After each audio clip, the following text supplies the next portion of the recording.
Baik, sebelumnya perkenalkan nama saya Andini Syarifah Jabar dengan ujung NIM 039 dari kelas 2A. Di sini saya akan menjelaskan mengenai pemeriksaan HbA1c. Jadi, apa sih itu HbA1c? Jadi, HbA1c adalah bentuk hemoglobin yang mengalami glikasi, yaitu proses non-enzimatik di mana glukosa dalam darah secara spontan menempel pada rantai beta hemoglobin A. Hemoglobin A adalah tipe hemoglobin utama dalam darah manusia dewasa.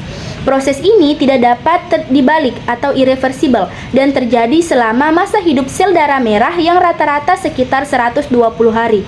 Oleh karena itu, kadar HbA1c mencerminkan rata-rata kadar glukosa darah selama 2-3 bulan terakhir.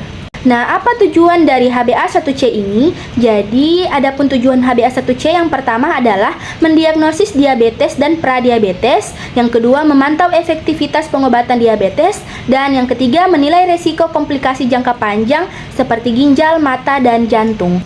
Nah, adapun nilai rujukan dari HbA1c ini adalah dikatakan normal ketika nilainya kurang dari 5,7% dan dikatakan pradiabetes ketika nilainya 5,7% sampai 6,4% dan dikatakan diabetes ketika nilainya lebih dari 6,5%. Nah, adapun nilai target kontrol diabetes adalah kurang dari 7,0%. Selanjutnya kita masuk pada pemeriksaan HbA1c. Adapun alat dan bahan yang dibutuhkan adalah Eclipse A1c, kabel daya dan adaptor AC, reagen cartridge dan juga air filter. Selanjutnya kita nyalakan alat HbA1c-nya, yaitu yang pertama kita nyalakan alat analisanya, kemudian kita biarkan penganalisa memanas hingga tanda seperti video menghilang. Nah, setelah tandanya menghilang, alat siap untuk pengukuran.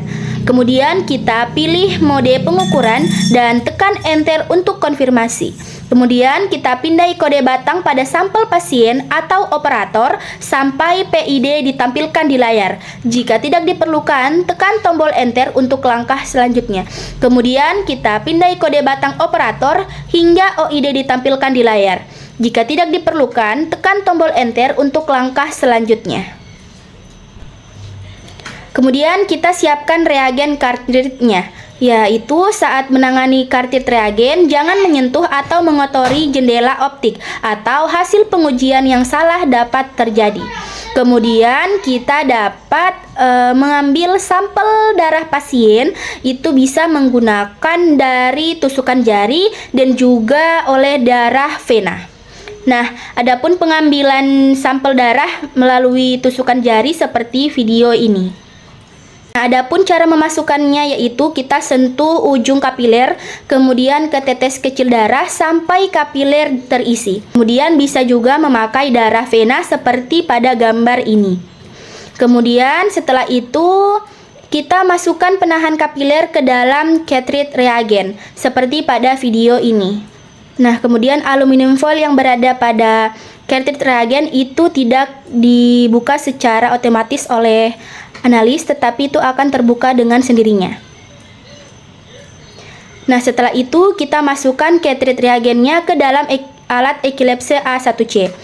Nah, kemudian Eclipse A1c akan mulai pengujian dengan hitungan mundur selama 5-6 menit.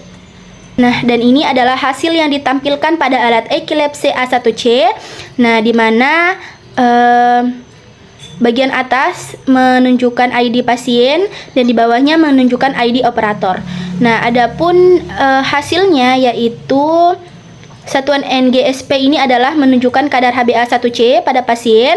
Kemudian satuan IFCC ini adalah konversi dari nilai 4,9% ke dalam standar internasional IFCC. Kemudian bagian bawah ini adalah kadar glukosa rata-rata pada pasien. Itulah tadi penjelasan dari saya mengenai pemeriksaan HbA1c. Lebih dan kurangnya mohon dimaafkan. Wassalamualaikum warahmatullahi wabarakatuh.